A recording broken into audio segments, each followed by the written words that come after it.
वर्णिवेशरमणीय दर्शनं मन्दहासरुचिराननाम्बुजं पूजितं सुरनरोत्तमैर्मुदा धर्मनन्दनमहं विचिन्तये। असतो मा षड्गमय तमसो मा ज्योतिर्गमय मृत्युर्मा अमृतं गमय। ओम शांति शांति शांति। भक्तों, આજની જ્ઞાન સભાની અંદર બધા જ ભગવત ભક્તોનું સ્વાગત છે। બધા જ ભગવત ભક્તોને વેદાંતાચાર્ય, પુરાણ ઇતિહાસાચાર્ય, મેં ફિલોસોફી શાસ્ત્રી રાકેશભાઈના હિતપૂર્વક જય સ્વામિનારાયણ। ભક્તો, આશ્વિન કૃષ્ણ એકાદશી એ ઇન્દિરા એકાદશી તરીકે ઓળખાય છે। અર્થાત કે આસો વદ એકાદશી જે છે એ ઇન્દિરા એકાદશીના નામથી ઓળખાય છે। ભક્તો, પદ્મપુરાણના ઉત્તરખંડની અંદર અધ્યાય 39ની અંદર ભગવાન શંકર એકાદશી વ્રતનો મહિમા બતાવતા પોતે કહી રહ્યા છે, તે નરા પુણ્ય કર્મણો યે ભક્તા હરિપૂજકાઃ એકાદશી વ્રતસ્યાપી પુણ્ય સંખ્યા ને વિદ્યતે। અર્થાત જે ભક્તો શ્રી હરિનું પૂજન કરતા હોય અને પુણ્ય કર્મો કરી રહ્યા છે, તેઓની જેમ એકાદશી વ્રત કરનારાના પુણ્યની ગણતરી થઈ શકતી નથી। કહેવાનું તાત્પર્ય એ છે કે જે ભગવત ભક્તો ભગવાનની સેવા કરે છે અને ઈષ્ટાપૂર્ત પુણ્ય કર્મો પણ કરે છે, તો એનાથી જે ફલ પ્રગટ થાય છે તેટલું જ ફલ કેવલ એકાદશીનું વ્રત કરનારો મનુષ્ય જે છે એ પ્રાપ્ત કરી લે છે, એવું ભગવાન શંકર જે છે એ પોતે કહી રહ્યા છે। ભગવાન સ્વામિનારાયણે પણ સત્સંગી જીવનના તૃતીય પ્રકરણના 31મા અધ્યાયની અંદર એકાદશીનો ખૂબ મહિમા જે છે એ વર્ણન કરેલો છે। ભગવાન સ્વામિનારાયણ જે છે એ પોતે કહી રહ્યા છે કે સ્વર્ગ મોક્ષ પ્રદાયેશા શરીરા રોગ્યદાયિની શુકલત્ર પ્રદાયેશા રાજ્યપુત્ર પ્રદાયિની। અર્થાત કે એકાદશીના આ વ્રતના અનુષ્ઠાનથી ઐહિક, કલત્ર, પુત્ર, ક્ષેત્ર, આયુષ્ય, આરોગ્ય, રાજ્ય આદિક તથા પરલૌકિક સ્વર્ગાદિ અને નિઃશ્રેયસ જે અનવધિકા અતિશય સુખ સ્વરૂપ છે તે સિદ્ધિ થાય છે। અર્થાત કે જે જન આ એકાદશીનું વ્રત કરે છે એને કોઈ પણ વસ્તુની પ્રાપ્તિ જે છે એ થઈ શકે છે, એવું ભગવાન સ્વામિનારાયણ અહીં કહી રહ્યા છે। કહેવાનું તાત્પર્ય એ છે ભક્તો કે એકાદશી સમાન કોઈ પણ વ્રત છે જ નહીં, એવું ભગવાન શંકરનું પણ કહેવું છે અને ભગવાન સ્વામિનારાયણનું પણ કહેવું છે। માટે ભક્તો, એકાદશીથી ક્યારેય પણ વિમુખ રહેતા નહીં। એકાદશીનું વ્રત હંમેશા મહિમા સહિત પ્રેમપૂર્વક કરજો। ભક્તો, આ વખતે શ્રાવણ વદ એકાદશી આવી રહી છે, જે એકાદશી અજા એકાદશીના નામથી ઓળખાય છે અને આ અજા એકાદશીનો મહિમા શ્રી બ્રહ્માંડ પુરાણની અંદર તથા પદ્મ પુરાણના ઉત્તરખંડ અધ્યાય 57ની અંદર જોવા મળે છે।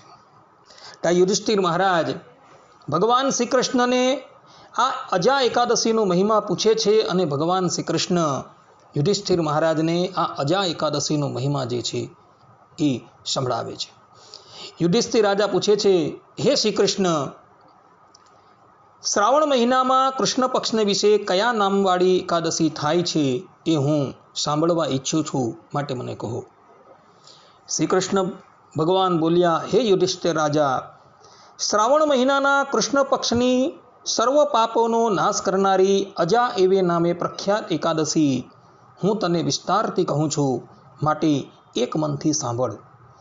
જે મનુષ્ય આ એકાદશીને દિવસે ઋષિકેશ ભગવાનની પૂજાની સાથે આ એકાદશીનું વ્રત કરે છે તે મનુષ્યના બધા જ પાપો નાશ પામી જાય છે. હે યુધિષ્ઠિર રાજા, આ એકાદશીથી અતિ ઉત્તમ તથા બંને લોકના હિતને કરનારી બીજી કોઈ એકાદશી નથી. આ મેં સાચે સાચું કહ્યું છે. આમાં મેં કાંઈ અસત્ય કહ્યું નથી. પૂર્વે હરિશ્ચંદ્ર નામે ચક્રવર્તી તથા સત્ય પ્રતિજ્ઞાવાળો પ્રખ્યાત રાજા સઘળી પૃથ્વીનો પતિ હતો. તે કોઈ પણ કર્મના યોગથી રાજ્ય ભ્રષ્ટ થયો અને તેણે સ્ત્રી તથા પુત્રને વેચીને છેવટે તેને પોતાને પણ વેચાવવું પડ્યું હતું. હે રાજાઓમાં ઇન્દ્ર યુધિષ્ઠિર રાજા, પુણ્ય કરનારો તે હરિશ્ચંદ્ર રાજા ચાંડાલના દાસપણાને પામ્યો હતો, અર્થાત ચાંડાલને ત્યાં દાસ તરીકે રહ્યો હતો. રાજાઓમાં શ્રેષ્ઠ એવો તે હરિશ્ચંદ્ર રાજા સત્યને વળગી રહેવાથી સબના વસ્ત્રને લેનારો થયો, તો પણ સત્યથી ચલાયમાન થયો નહીં. આ પ્રમાણે ચાંડાલના દાસ તરીકે કામ કરતા તે રાજાને ઘણા વર્ષો વહી ગયા. ત્યારે ચિંતાને આધીન થયેલો તે હરિશ્ચંદ્ર રાજા અત્યંત દુઃખી થયો અને મનોમન કહેવા લાગ્યો કે હું શું કરું અને ક્યાં જાઉં? અરે રે, હવે મારો કેવી રીતે છુટકારો થાય? એ રીતે ચિંતા અને દુઃખરૂપ અર્થાત પાપરૂપ સમુદ્રમાં બુડેલા તે હરિશ્ચંદ્ર રાજાને ચિંતાતુર જોઈને ગૌતમ નામે કોઈ મુનિ હરિશ્ચંદ્ર રાજાની પાસે આવ્યા. કારણ કે બ્રહ્માએ પણ પરોપકાર કરવા માટે નિર્મેલા બ્રાહ્મણોમાંના તે ઉત્તમ ગૌતમ બ્રાહ્મણને તે હરિશ્ચંદ્ર રાજા નમન કરી બે હાથ જોડી તે ગૌતમ મુનિની આગળ ઊભો રહીને પોતાના દુઃખનો વૃત્તાંત કહેવા લાગ્યો. હરિશ્ચંદ્ર રાજાના વચનો સાંભળીને વિસ્મય પામેલા તે ગૌતમ મુનિએ તે રાજાને એકાદશીના વ્રતનો નીચે પ્રમાણે ઉપદેશ કર્યો, અર્થાત કે બોધ આપ્યો. હે રાજા, શ્રાવણ માસના કૃષ્ણ પક્ષમાં સુંદર અતિ પુણ્યને દેનારી અને પ્રસિદ્ધિને પામેલી અજા નામે એકાદશી આવે છે. હે રાજા, તું આ અજા એકાદશીનું વ્રત કર, તેથી તારા પાપનો નાશ થશે.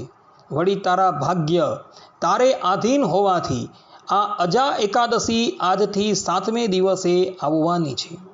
માટે તે એકાદશીને દિવસે ઉપવાસ કરવામાં તત્પર થજે, અર્થાત ઉપવાસ કરીને રાત્રે જાગરણ પણ કરજે, જેથી કરીને તારા સઘળા પાપોનો ક્ષય થશે.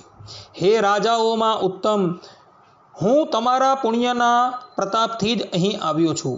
આવી રીતે કહીને તે ગૌતમ મુનિ અંતર્ધાન થઈ ગયા. હવે તે હરિશ્ચંદ્ર રાજાએ તે ગૌતમ મુનિનું આવું વચન સાંભળીને આ અજા એકાદશીનું ઉત્તમ વ્રત કર્યું. તેથી તેના પાપનો ક્ષણવારમાં નાશ થયો. હે રાજાઓમાં શ્રેષ્ઠ યુધિષ્ઠિર રાજા, હવે હું તમને આ અજા એકાદશીના વ્રતનો મહિમા કહું છું, તે સાંભળો. આ અજા નામે એકાદશી વ્રતથી જે દુઃખો ઘણા વર્ષો સુધી ભોગવવાના હોય તેનો પણ ક્ષય થાય છે. તેથી જ તે હરિશ્ચંદ્ર રાજા આ વ્રતના પ્રતાપથી દુઃખને તરી જઈને સ્ત્રીના સમાગમને તથા પુત્રના જીવનને પામ્યું. વળી આ એકાદશીના વ્રતની શક્તિથી દેવતાઓના નગારા વાગવા માંડ્યા અને તે હરિશ્ચંદ્ર રાજા પર સ્વર્ગમાંથી પુષ્પોની વૃષ્ટિ થવા માંડી અને તે રાજા શત્રુઓ વગરના રાજ્યને નિષ્કંટક પ્રાપ્ત કરતો હતો.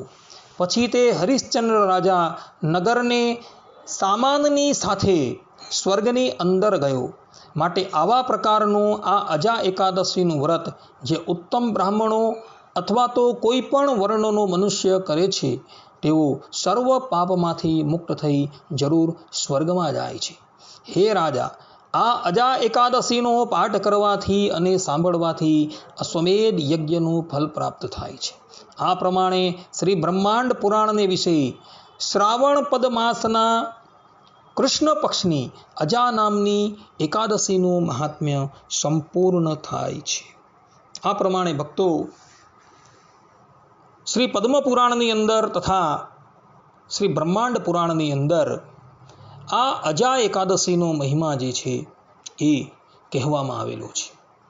માટે ભક્તો જે પ્રમાણે હરિશ્ચંદ્ર રાજા આ અજા એકાદશીનું વ્રત કરવાથી પોતાના સમસ્ત પાપોથી મુક્ત થઈ પોતાના રાજ્યને પ્રાપ્ત કરતો હતો અને દેહાંતે સ્વર્ગની અંદર જતો હતો, તે જ પ્રમાણે તમે પણ જો આ એકાદશીનું વ્રત કરશો તો તમે પણ આ લોકની અંદર અને પરલોકની અંદર અવશ્ય સુખી થશો. માટે આ એકાદશીનું વ્રત અવશ્ય કરજો. આટલું કહીને હું મારા આ પ્રવચનને અહીં વિરામ આપું છું. સર્વે સંતુ નિરામયઃ, સર્વે સુખીનો ભવંતુ, સર્વે ભદ્રાણી પશ્યંતુ, મા કશ્ચિત દુઃખ ભાગ ભવેત. અસ્તુ. જય સ્વામિનારાયણ.